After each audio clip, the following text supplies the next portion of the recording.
जय श्री हरि। प्यारे भक्तों, रसपान करें माघ पूर्णिमा की व्रत कथा।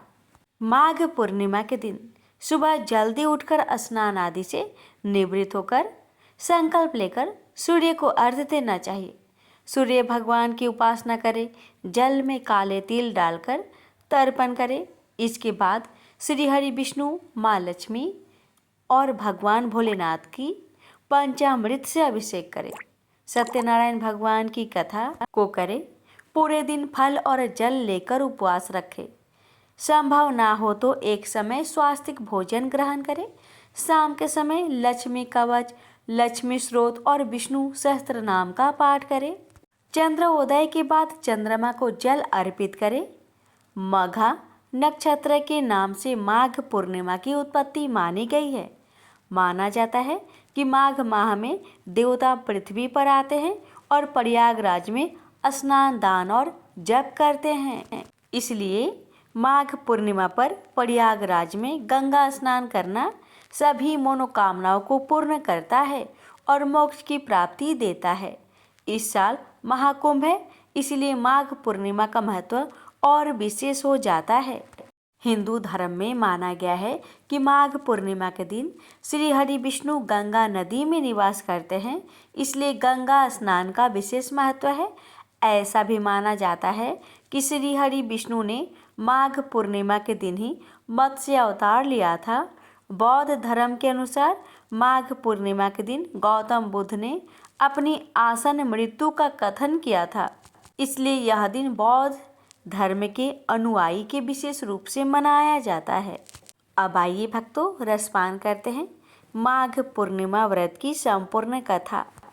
एक राज्य में एक राजा और एक रानी रहते थे, जिनकी 4 संतानें थीं, 2 लड़के और 2 लड़की। एक लड़की का नाम पूर्णिमा तथा दूसरी लड़की का नाम अमावस्या था। पूर्णिमा घर के कामों में निपुण थी और घर का पूरा काम करती थी और भगवान की पूजा अर्चना भी किया करती थी, और इसके अतिरिक्त वह गौ माता की सेवा भी किया करती थी।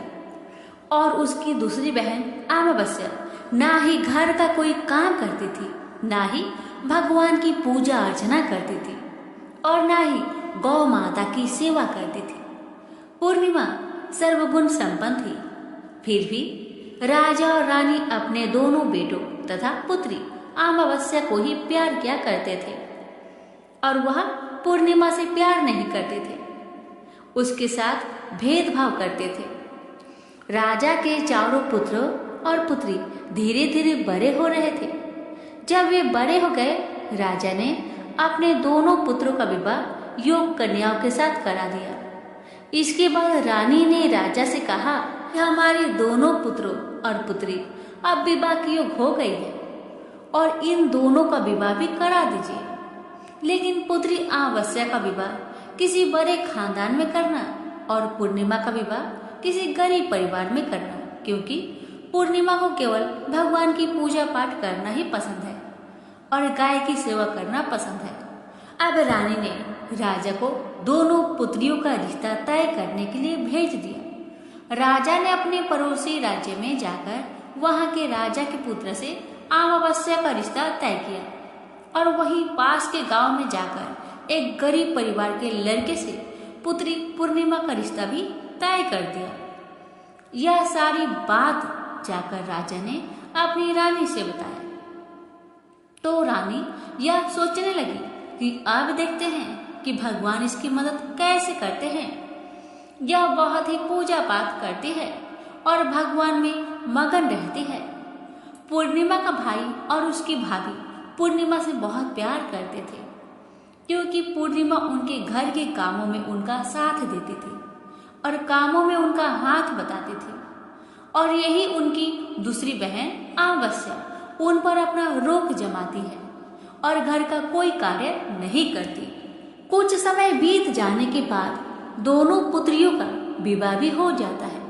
राजा और रानी के विवाह के बाद अपनी दोनों पुत्रियों को विदाई देते हैं। विदाई देते समय राजा और रानी पुत्री अमावस्या को बहुत सारा धन दौलत देकर विदा करते हैं और पूर्णिमा को कुछ भी नहीं देते, खाली हाथ अपने घर से विदा करते हैं। इसके बाद दोनों बहनें अपने अपने ससुराल को चली जाती हैं। कुछ दिन बीत जाते हैं और एक दिन अमावस्या अपने घर पर भगवान भोलेनाथ का व्रत रखती है, कथा रखती है, जिसमें वह सभी गांव वालों को निमंत्रित करती है, पर अपनी बहन पूर्णिमा को नहीं बुलाती। जब गांव की सभी औरतें अमावस्या के यहाँ जाती है तो ये सब दृश्य पूर्णिमा अपने घर के दरवाजे के बाहर बैठकर देख रही होती है। तब वहां से गुजर रही औरतें पूर्णिमा से कहते हैं कि तुम्हारी बहन के यहाँ शिव जी की कथा रखी है, क्या तुम नहीं चलोगी? तो पूर्णिमा ने कहा, मुझे मेरी बहन ने नहीं बुलाया है, मैं नहीं जा सकती। सभी गांव की औरतों ने पूर्णिमा से कहा, बुलाया नहीं तो क्या हुआ, भगवान शिव की कथा है, तुम हमारे साथ चलो। गांव की सभी औरतें की बात मानकर पूर्णिमा भी उनके साथ भगवान शिव की कथा में अमावस्या के घर चली जाती है। जब अमावस्या की नजर पूर्णिमा पर पड़ती है तो वह कहती है कि तुम यहाँ कैसे चली आई, मैंने तो तुम्हें नहीं बुलवाया था। खैर कोई बात नहीं, अब तुम आ ही गई हो तो चुपचाप बैठी रहना।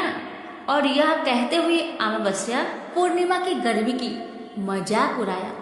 पूर्णिमा की आंखों में आंसू आ गए और रोते रोते मन ही मन पूर्णिमा भगवान शिव से विनती करती रही, हे भगवान, क्या पूजा पाठ करना गलत है? गौ माता की सेवा करना गलत है? आखिर मेरी गलती ही क्या है? आप मुझ पर अपनी कृपा दृष्टि कब बनाएंगे? पूर्णिमा बार बार शिव जी से यही कहती रही। इतने में शिव की कथा पूरी हो जाती है और अमावस्या भगवान का प्रसाद बांटने लगती है। वह सभी लोगों को प्रसाद देती है, पर पूर्णिमा को वह प्रसाद नहीं देती। बिना प्रसाद के ही पूर्णिमा अपने घर को लौट जाती है। रास्ते में वह सोचती है कि यदि मैं खाली हाथ अपने घर पे गई तो बच्चे प्रसाद मांगेंगे, तो वह उन्हें क्या जवाब देगी। ये सोचकर पूर्णिमा ने सोचा, क्यों ना मैं अपने मायके भाई भौजाई के पास चली जाऊं, वहां से अपने बच्चे के लिए कुछ लेकर आऊंगी। ऐसा सोचते हुए वह अपने घर को वापस लौट आई और अपने पति और बच्चे को कहती है कि मैं अपने मायके जा रही हूँ। पति और बच्चे ने कहा, ठीक है। कुछ समय के बाद पूर्णिमा अपने मायके के लिए रवाना हो गई। चलते चलते एक चबूतरा आया और उस चबूतरे पर तुलसी जी का पौधा लगा था और उसी चबूतरे के बगल में, तुलसी जी की पौधे के बगल में एक बूढ़ी माई बैठी हुई थी और वह कोई नहीं, साक्षात तुलसी माँ थी। वह पूर्णिमा की परीक्षा लेने के लिए वहां बैठी थी। जब उस बूढ़ी माँ ने पूर्णिमा को देखा तो कहा, बिटिया तुम कौन हो और कहाँ जा रही हो? पूर्णिमा ने अपना परिचय दिया। परिचय देने के बाद बूढ़ी माई पूर्णिमा से कहती है कि यहाँ तुलसी का पौधा सूख रहा है, इसमें थोड़ा पानी डाल दो और इस चबूतरे की साफ सफाई कर दो, जिससे मुझे थोड़ा ठंडक मिलेगी। पूर्णिमा ने कहा, ठीक है माँ, मैं तुलसी में पानी डाल देती हूँ और यहाँ की साफ सफाई भी कर देती हूँ। पूर्णिमा ने साफ सफाई करने के बाद माँ को भी नहला दिया और नहलाने के बाद बूढ़ी माई की सेवा भी की, उनकी पैर दबाए और फिर पूर्णिमा ने कहा, माँ और मैं आपकी क्या सेवा करूँ बताइए। बूढ़ी माई कहते हैं, नहीं बेटा, अब कोई भी काम नहीं, तुम जाओ, पर वापस आते समय मुझसे मिलते हुए जाना। पूर्णिमा ने बूढ़ी माँ से कहा, ठीक है माँ, जब मैं आऊंगी आपसे जरूर मिलूंगी। कुछ दूर आगे चलने के बाद एक शिव मंदिर आया। वहां पर उसे एक बूढ़ा बाबा मिले जो मंदिर के बाहर बैठे हुए थे और वह कोई नहीं, साक्षात भोलेनाथ थे। वो भी पूर्णिमा की परीक्षा लेने के लिए बैठे थे। उन्होंने पूर्णिमा को देखा तो कहा, बेटी तुम कहाँ जा रही हो? तब पूर्णिमा ने अपना परिचय दिया और फिर बूढ़े बाबा ने पूर्णिमा से कहा कि देखो बेटी, इस चबूतरे की ओर, इस मंदिर की ओर कितनी गंदगी पड़ी है, क्या तुम इस मंदिर की चबूतरे को साफ कर दोगी? तो पूर्णिमा ने कहा, क्यों नहीं बाबा, जरूर साफ करूंगी और अभी साफ कर देती हूँ। पूर्णिमा ने मंदिर की बहुत अच्छे से साफ सफाई की, चबूतरे की भी बहुत अच्छे से साफ सफाई की और वहाँ पर बैठकर भोलेनाथ की पूजा अर्चना भी की। और पूजा अर्चना करने के बाद वह बूढ़े बाबा को भी नहला दी और उनसे कहा कि बाबा, आपका और कोई काम है तो मुझे बतलाइए। तब बूढ़े बाबा ने कहा, बेटी नहीं, और कोई काम नहीं है, बस तुम जब वापस आएगी तो मुझसे एक बार मिलते हुए जाना। तो पूर्णिमा ने कहा, ठीक है बाबा, जब मैं आऊंगी आपसे जरूर मिलूंगी। अब पूर्णिमा कुछ दूर आगे गई तो उन्हें एक काली जी का मंदिर देखा और मंदिर के बाहर एक बूढ़ी अम्मा चबूतरे पर बैठी हुई थी। उस बूढ़ी अम्मा ने पूर्णिमा को देखा तो कहा, बेटी तुम कौन हो और कहाँ जा रही हो? पूर्णिमा ने अपना परिचय बूढ़ी अम्मा को दिया। तब बूढ़ी माँ ने कहा, देखो, इस मंदिर में कोई भी पूजा पाठ करने के लिए नहीं आता, इसलिए मंदिर बहुत गंदी हो गई है। क्या तुम इस मंदिर की साफ सफाई कर दोगी? तो पूर्णिमा ने कहा, हाँ माँ, क्यों नहीं, मैं साफ कर दूंगी। तब पूर्णिमा ने माता जी के मंदिर और चबूतरे की बड़े ही प्यार से साफ सफाई कर देती है और साफ सफाई करने के बाद पूजा पाठ भी करती है और माता जी का श्रृंगार कर देती है। और अब उस बूढ़ी माँ को भी नहला देती है और बूढ़ी अम्मा की पैर भी दबाती है और कहती है, माँ और कोई काम है? तब माता जी कहती है, ना बेटा, और कोई काम नहीं है, बस इतना है कि जब तुम अपने मायके से वापस आओगी तो मुझसे एक बार मिलते हुए जाना। तो पूर्णिमा ने कहा, ठीक है माँ, मैं वापस आऊंगी तो जरूर आपसे मिलूंगी। पूर्णिमा आगे बढ़ती गई। आगे चलते चलते एक नदी आई और नदी के पास भी एक बूढ़ी माई बैठी थी और वह बूढ़ी माई और कोई नहीं, वह गंगा मैया थी। तो बूढ़ी माई ने पूर्णिमा से कहा, बेटी तुम कौन हो और कहाँ से आई हो? उसे भी पूर्णिमा ने अपना परिचय दिया।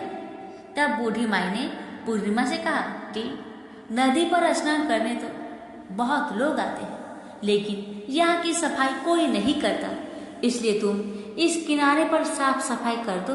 पूर्णिमा कहती है, ठीक है माँ, मैं अभी साफ सफाई कर देती हूँ। और उस बूढ़ी अम्मा के पैर भी दबाती है और कहती है, माँ जी और कोई काम हो तो मुझे बतलाइए। तब बूढ़ी माई कहती है कि नहीं बेटा, अब कोई काम नहीं है, तुम जाओ, लेकिन जब वापस तुम आओगी तो मुझसे मिलकर जरूर जाना। और वह नाव में बैठकर नदी के दूसरे किनारे पर पहुंच जाती है और वहां अपने मायके के घर पहुंच जाती है। वहां पर पूर्णिमा के भाई और भाभी उसे देखकर बहुत खुश हो जाते हैं और वे पूर्णिमा की बहुत खातिरदारी करते हैं, उससे बहुत सारी बातें करते हैं और कहते हैं कि बच्चों को भी साथ क्यों नहीं लेकर आई, बहुत अच्छा लगता अगर तुम लाती तो। अब भैया भाभी और बहन पूर्णिमा मिलकर ढेर सारी बातें करते हैं, नाश्ता पानी करते हैं। उसके बाद पूर्णिमा अपने भाई भाभी से कहती है, भैया भाभी अब मैं ससुराल जाती हूँ। उसकी भाभी ने उसके लिए एक साड़ी दिया, के बच्चे के लिए कुछ कपड़े और खाने पीने की कुछ चीजें भी रख दी और कहा कि तुम बहुत दिनों के बाद आती हो पूर्णिमा, जल्दी जल्दी आया करना। पूर्णिमा की भाभी ने कपड़ों का थैला, खाने का थैला पूर्णिमा के हाथों में दे दिया और कहा, जाओ और जल्दी वापस आना। इसके बाद पूर्णिमा वहां से अपने ससुराल के लिए रवाना हो गए और उस नदी के किनारे पहुंची और नाव में बैठकर दूसरे किनारे पर उतर गई। वहां उतरने के बाद वहां पर उसे वही बूढ़ी माँ मिली जो साक्षात गंगा मैया थी। उस बूढ़ी अम्मा ने पूर्णिमा को एक थैला दिया और कहा कि इसे तुम अपने घर ले जाकर ही खोलना। अब पूर्णिमा के पास 2 थैले हो गए थे। उन्हें लेकर पूर्णिमा वहां से रवाना हुई और कुछ दूर चलने के बाद काली माँ का मंदिर आया। वहां पर काली माँ बूढ़ी माँ के रूप में विराजमान थी। तब बूढ़ी माँ ने कहा, आ गई बेटी पूर्णिमा? तो पूर्णिमा ने कहा, हाँ माँ जी, मैं आ गई। तो काली माँ ने उसे भी एक थैला दिया, कहा, बेटी पूर्णिमा इस थैला को अपने घर पर ही जाकर खोलना, उससे पहले मत खोलना। तो पूर्णिमा ने कहा, ठीक है माँ। तो तीनों थैला लेकर पूर्णिमा आगे बढ़ी तो कुछ दूर जाने पर शिव जी का मंदिर आया। वहाँ बूढ़े बाबा के रूप में शिव जी स्वयं विराजमान थे। बूढ़े बाबा ने कहा, पूर्णिमा तुम वापस आ गई? पूर्णिमा ने कहा, हाँ बाबा, मैं वापस आ गई। बाबा ने पूर्णिमा को भी एक थैला दिया और कहा, यह थैला तुम घर पर ही जाकर खोलना। ठीक है बिटिया। तो पूर्णिमा ने कहा ठीक है बाबा। अब पूर्णिमा के पास 4 थैले हो गए थे। पूर्णिमा पहले थैले को कैसे ले जाती? उसने क्या किया, एक पुरानी साड़ी निकाली। उसने सभी सामानों का एक गड्ढा बना लिया और सर पर रखकर वहां से रवाना हो गई। कुछ दूर जाने के बाद उसे तुलसी माँ बूढ़ी औरत के रूप में मिली और वह कहती है, पूर्णिमा तुम आ गई? तो पूर्णिमा कहती है, हाँ माँ हम आ गए। तब बूढ़ी माँ ने भी उसे एक थैला दिया और कहती है, बेटा इसे अपने घर को जाकर ही खोलना है। तो पूर्णिमा ने कहा ठीक है माँ जी। अब पूर्णिमा के पास 5 थैले हो गए थे। पूर्णिमा वहां से रवाना हुई तो वापस अपने घर पहुंच गई। पूर्णिमा ने अपने सर की थैले को नीचे रखा और सबसे पहले अपने मायके का थैला खोलकर देखने लगी। उसमें बच्चे के लिए अच्छे अच्छे कपड़े और खाने पीने की चीजें थी और उसके लिए कुछ गहने भी थे। पूर्णिमा ने कपड़े अपने बच्चों को दे दिए और खाने पीने की चीजें भी बच्चों को दे दी। बच्चे यह सब पाकर बहुत खुश हुए। अब पूर्णिमा ने दूसरा थैला खोला जो कि उसे गंगा मैया ने दिया था। उसमें ढेर सारे हीरे जवाहरात सोना चांदी आदि था।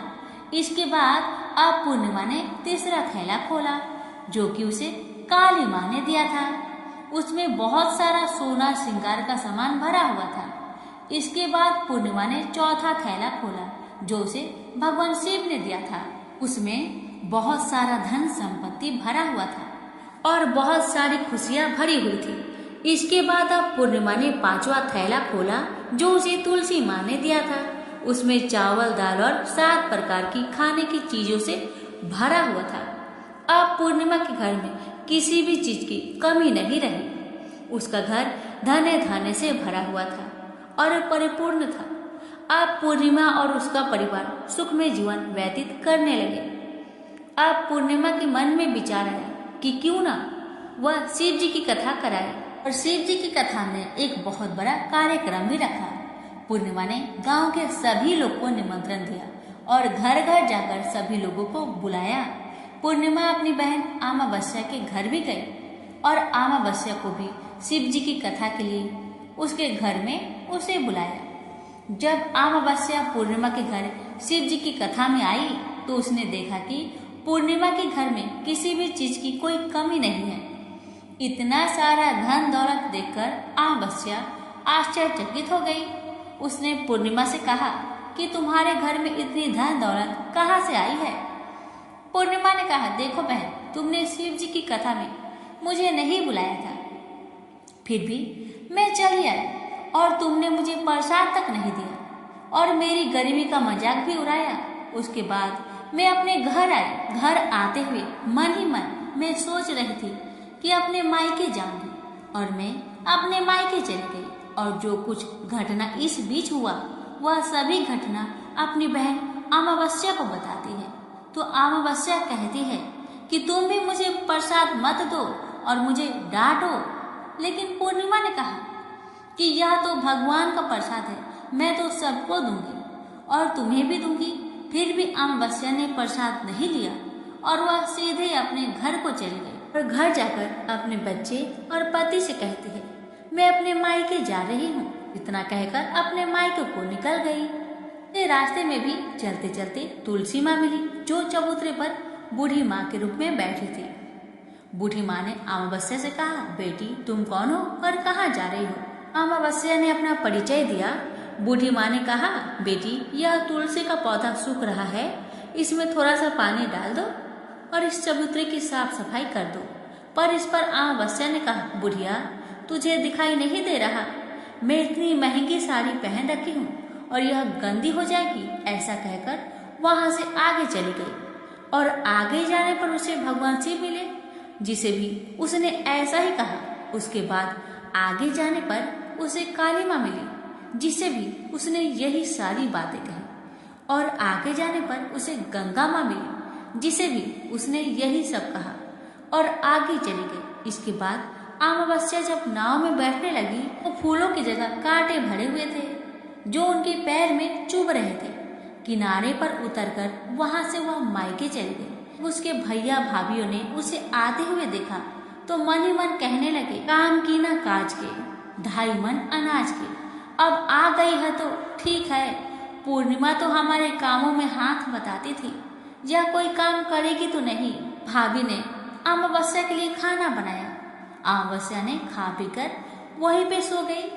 जब सुबह हुआ तो वह उठी और अपने भैया भाभी से कहा कि मैं ससुराल जा रही हूँ। उन्होंने कहा ठीक है जाओ।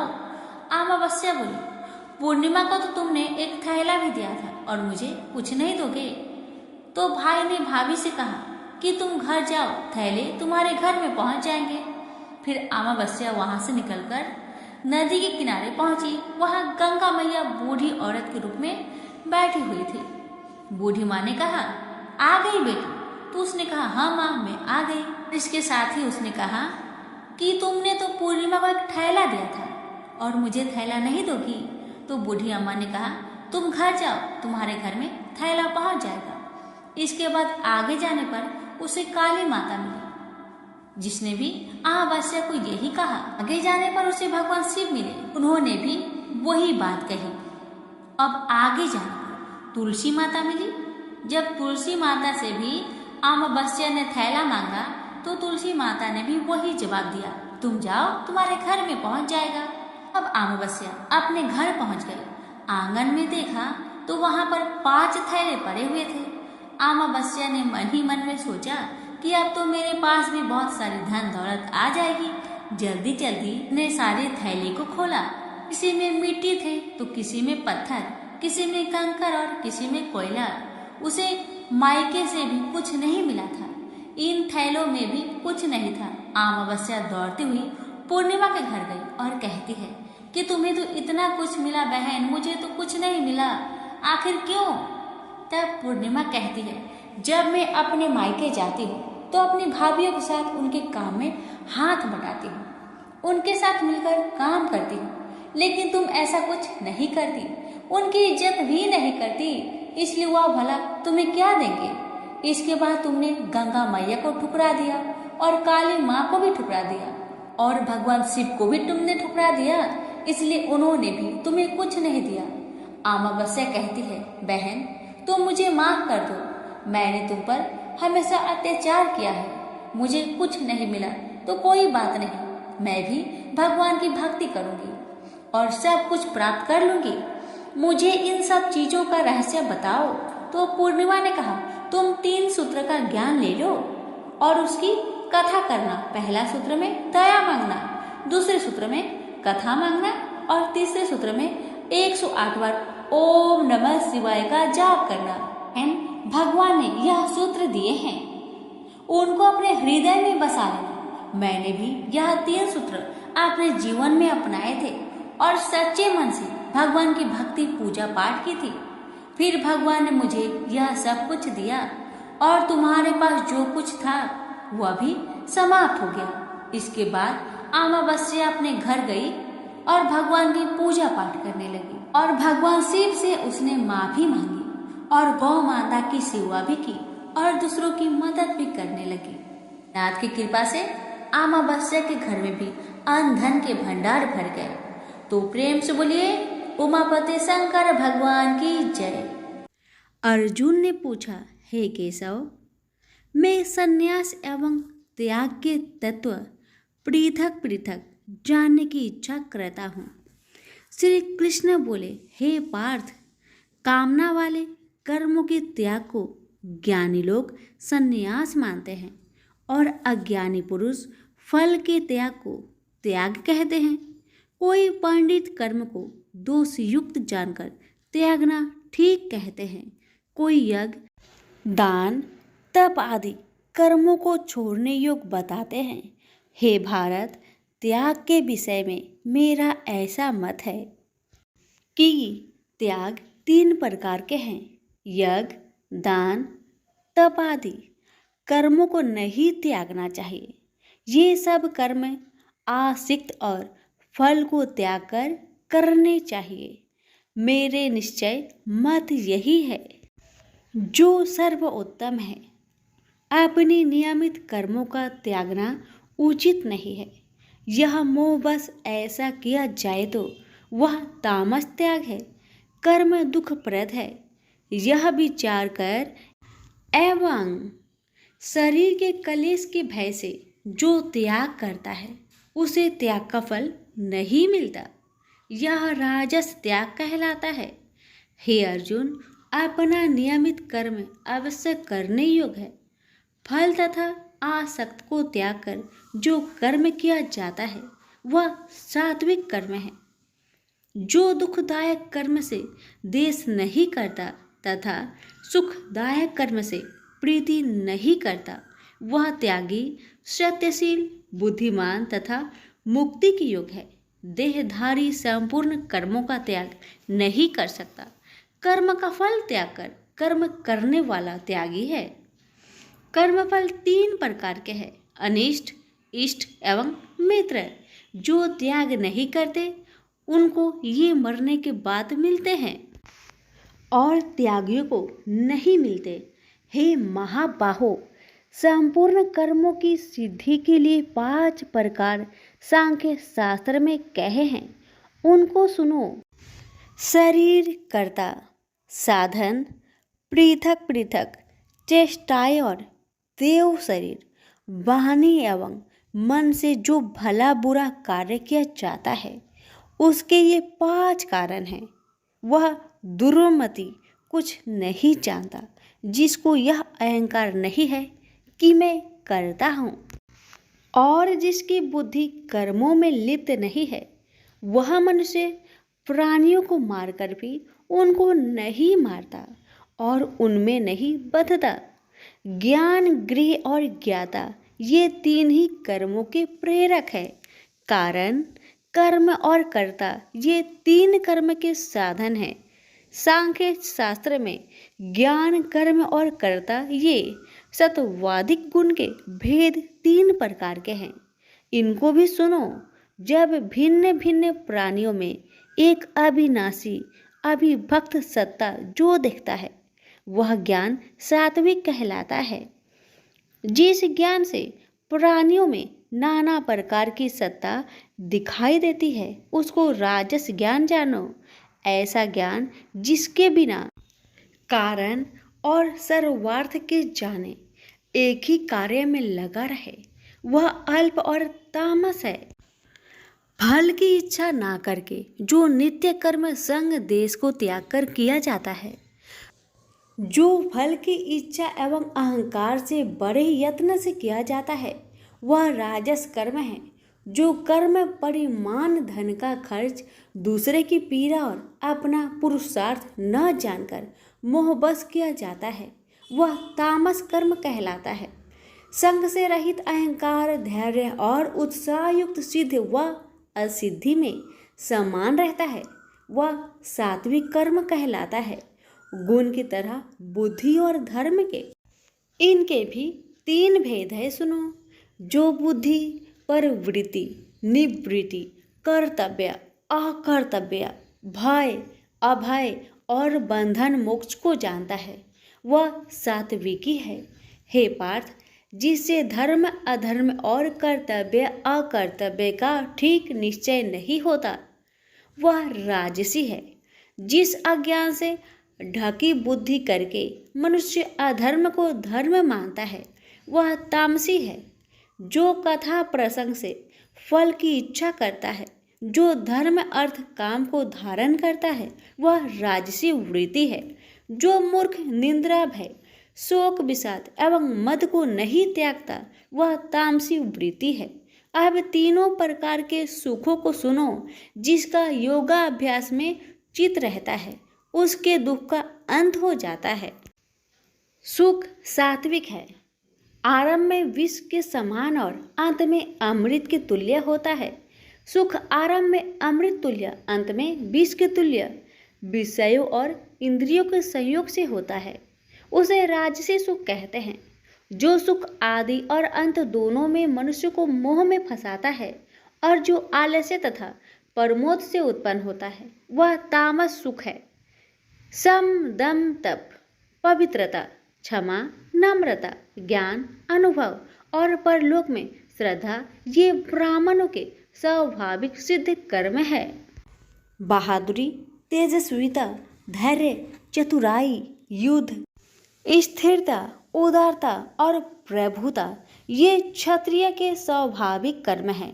खेती, गोरक्षा स्वाभाविक कर्म हैं। जो लोग अपने अपने गुणों और प्रवृत्तियों के अनुसार कर्म करते हैं उनको सिद्धि प्राप्त होती है, और जिसने सब जगत का विस्तार किया है उस ईश्वर को अपने कार्य के द्वारा आराधना करके मनुष्य सिद्धि को पाता है। दूसरे उत्तम कर्म से अपना नीच कर्म ही श्रेष्ठ है। सर्वत्र आसक्त को छोड़ने वाला आत्मा, जीतने वाला इच्छा रहित मनुष्य संन्यास के द्वारा सर्व कर्म निवृत्ति रूप परम सिद्धि को पाता है। वह फिर कैसे ब्रह्म को प्राप्त होता है? सो मुझसे सुनो, यही इस ज्ञान की परानिष्ठा है।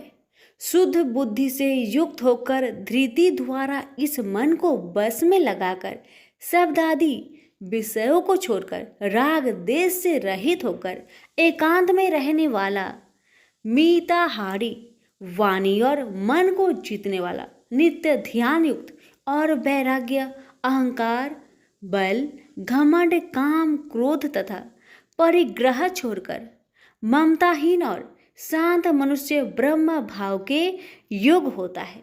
व्रत को प्राप्त हुआ पुरुष दत्तचित होकर स्वक व अभिलाषा को नहीं करता है। जीवन मात्र में समदर्शी होकर मुझ में परम भक्ति पाता है।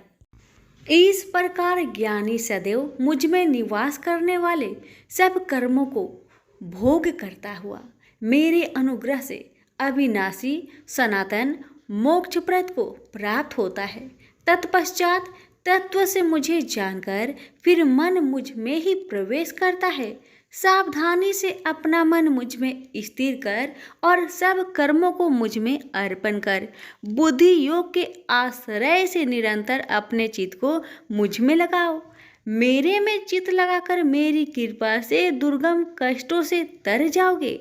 यदि अहंकार से मेरी बात सुनोगे तो नष्ट हो जाओगे।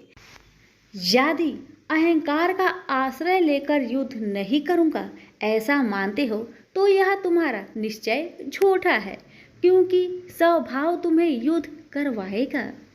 हे कौतन्य, जिस कर्म को तू अब मोह से करना चाहता है उसे अपने स्वाभाविक कर्म से बधा हुआ बेबस होकर करेगा। हे अर्जुन, जीवों के हृदय में स्थिर ईश्वर उनको माया से भ्रमा रहा है, मानो सब यंत्र पर चढ़े हैं।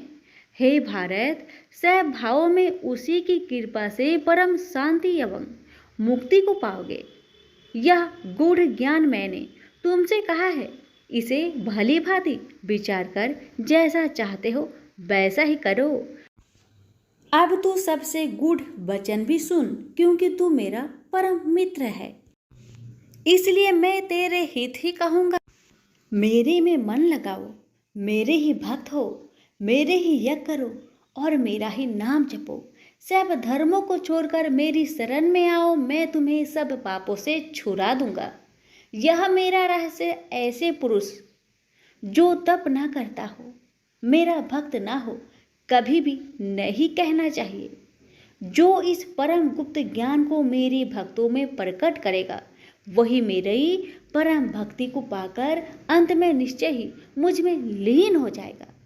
इस धर्म संवाद को जो कोई पढ़ेगा उसे मैं समझूंगा कि उसने ज्ञान यज्ञ से मेरी पूजा की है। जो श्रद्धावान पुरुष दोष ढूंढे बिना इसको सुनेगा वह भी मुक्त होकर पुण्य आत्माओं को मिलने वाले शुभ लोक को प्राप्त होगा। हे पार्थ, तुमने एकाचरित से मेरे कहे हुए उपदेश को सुना या नहीं? हे धनंजय, तुम्हारा अज्ञान से उत्पन्न हुआ मोह नष्ट हुआ या नहीं? अर्जुन ने कहा, हे भगवान, आपकी कृपा से मेरा मोह नष्ट हो गया और स्मृति जागृत हुई है। अब मैं निसंदेह आपकी आज्ञा पर स्थिर हूँ और जैसा आपने कहा है मैं वैसा ही करूँगा। संजय बोले, हे धृतराष्ट्र, मैंने महात्मा वासुदेव और अर्जुन का यह प्रेरणा देने वाला अद्भुत संवाद सुनाया। व्यास जी की कृपा से साक्षात योगेश्वर श्री कृष्ण जी के मुख से इस परम गुहा संवाद को मैंने सुना। हे राजन, श्री कृष्ण और अर्जुन के इस अद्भुत पुण्य कारक संवाद को स्मरण करके मन बार बार प्रसन्न होता है। श्री कृष्ण भगवान के उस अद्भुत रूप को स्मरण करके मुझे बड़ा ही विस्मय होता है। हे राजन, मैं बारंबार प्रसन्न होता हूँ। मेरी ऐसा धारणा है कि जहाँ योगेश्वर भगवान श्री कृष्ण हैं और जहाँ पार्थ जैसा धनुर्धर है, वही राजलक्ष्मी, विजय, ऐश्वर्य और अटल नीति है। सभी प्रेम से बोलिए श्री कृष्ण भगवान की जय हो। सुनिए 18वें अध्याय का महात्म्य। श्री भगवान जी बोले, हे लक्ष्मी, अब 18वें अध्याय का महात्म्य सुन। जैसे सब नदियों में गंगा जी, गौ में कपिला, कामधेनु और ऋषियों में नारद श्रेष्ठ है, उसी तरह गीता जी के सब अध्यायों में 18वां अध्याय श्रेष्ठ है। एक समय सेमरु पर्वत पर देवलोक में इंद्र अपनी सभा लगाए बड़ी प्रसन्नता में बैठे थे। उर्वशी नृत्य कर रही थी। इतने में एक चतुर्भुज रूप जीव को पार्षद ले आए और इंद्र को वह बहुत अखरे। उस तेजस्वी को बैठा तो दिया, किंतु अपने गुरु बृहस्पति जी से कहा, हे गुरुदेव, आप त्रिकालदर्शी हो, देखो इसने ऐसा कौन सा पुण्य किया है जिससे यह इंद्र आसन का अधिकारी हुआ। मेरे जाने तो इसने तीर्थ व्रत या दान कोई नहीं किया, शिवालय व ठाकुर मंदिर नहीं बनवाया, तालाब नहीं खुदवाया। यह सब बातें बृहस्पति जी ने भगवान से कही।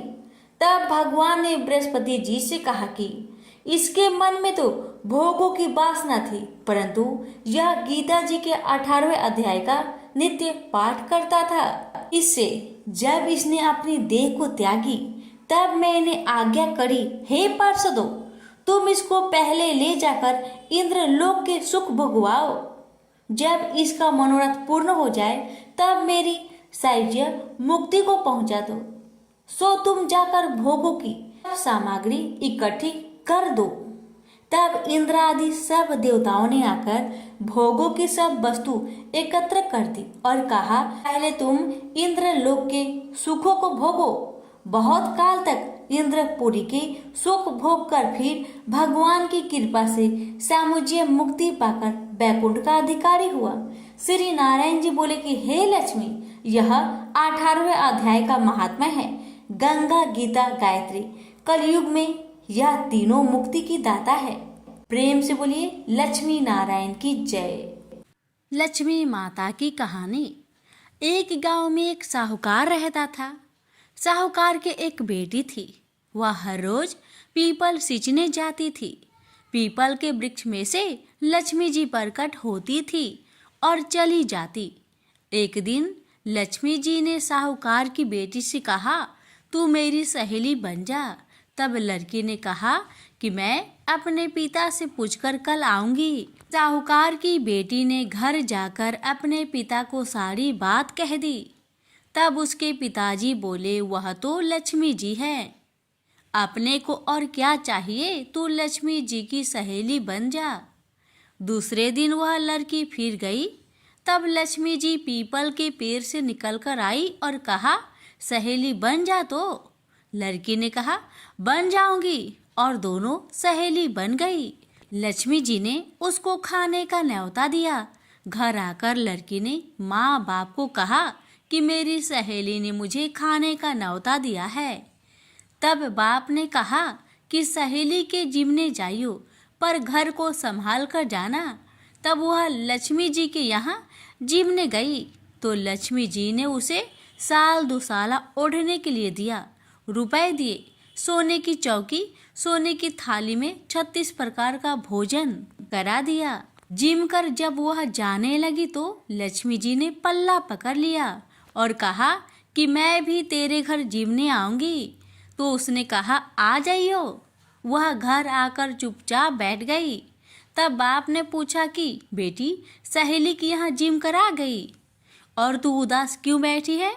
तो उसने कहा, पिताजी, मेरे को लक्ष्मी जी ने इतना दिया, अनेक प्रकार के भोजन कराए, परंतु मैं कैसे जिमाऊंगी?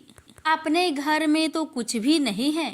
तब उसके पिता ने कहा कि गोबर मिट्टी से चौका लगाकर घर की सफाई कर ले, 4 मुख वाला दिया जलाकर लक्ष्मी जी का नाम लेकर रसोई में बैठ जाना। लड़की सफाई करके लड्डू लेकर बैठ गई। उसी समय एक रानी नहा रही थी। उसका नौलखा हार चील उठाकर ले गई और उसके घर वह नौलखा हार डाल गई और उसका लड्डू ले गई। बाद में वह हार को तोड़कर बाजार में गई और सामान लाने लगी तो सुनार ने पूछा कि क्या चाहिए? तब उसने कहा कि सोने की चौकी, सोने का थाल, साल दुसाला दे, मोहर दे और सामग्री दे, 36 प्रकार का भोजन हो जाए इतना सामान दे। सारी चीजें लेकर बहुत तैयारी करी और रसोई बनाई। तब गणेश जी से कहा कि लक्ष्मी जी को बुलाओ। आगे आगे गणेश जी और पीछे पीछे लक्ष्मी जी आई। उसने फिर चौकी डाल दी और कहा, सहेली, चौकी पर बैठ जा। जब लक्ष्मी जी ने कहा, सहेली, चौकी पर तो राजा रानी की भी नहीं बैठी, किसी के भी नहीं बैठी, तो उसने कहा कि मेरे यहाँ तो बैठना पड़ेगा। फिर लक्ष्मी जी चौकी पर बैठ गई। तब उसने बहुत खातिर की, जैसे लक्ष्मी ने करी थी वैसे ही उसने करी। लक्ष्मी जी उस पर खुश हो गई। घर में खूब रुपया एवं लक्ष्मी हो गए। साहूकार की बेटी ने कहा, मैं अभी आ रही हूँ, तुम यहीं बैठी रहना, और वह चली गई। लक्ष्मी जी गई नहीं और चौकी पर बैठी रही।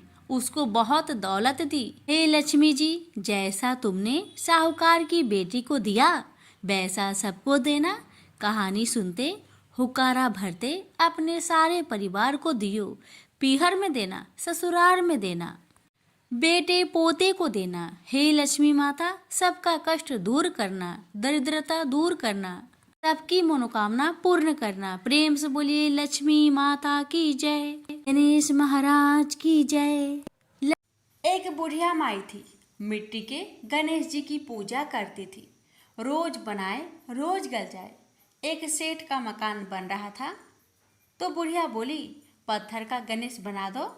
मिस्त्री बोले, जितने में हम तेरा पत्थर का गणेश जी करेंगे उतने में अपनी दीवार ना चिनेंगे। बुढ़िया बोली, राम करे तुम्हारी दीवार टेढ़ी हो जाए। अब उनकी दीवार टेढ़ी हो गई। वो चिने और ढा देवे, चिने और ढा देवे। इस तरह करते करते शाम हो गई। शाम को सेठ आया। उसने कहा, आज कुछ भी नहीं किया। मिस्त्री कहने लगे कि एक बुढ़िया आई थी, वो कह रही थी मेरा पत्थर का गणेश कर दो।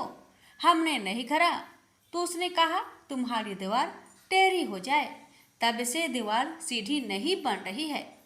बनाते हैं और ढा देते हैं। सेठ ने बुढ़िया बुलवाई। सेठ ने कहा, हम तेरा सोना का गणेश गढ़ देंगे, हमारी दीवार सीधी कर दो। सेठ ने बुढ़िया को सोने का गणेश गढ़ा दिया। सेठ की दीवार सीधी हो गई। जैसे सेठ की दीवार सीधी की, ऐसे ही हे भगवान सबकी करना।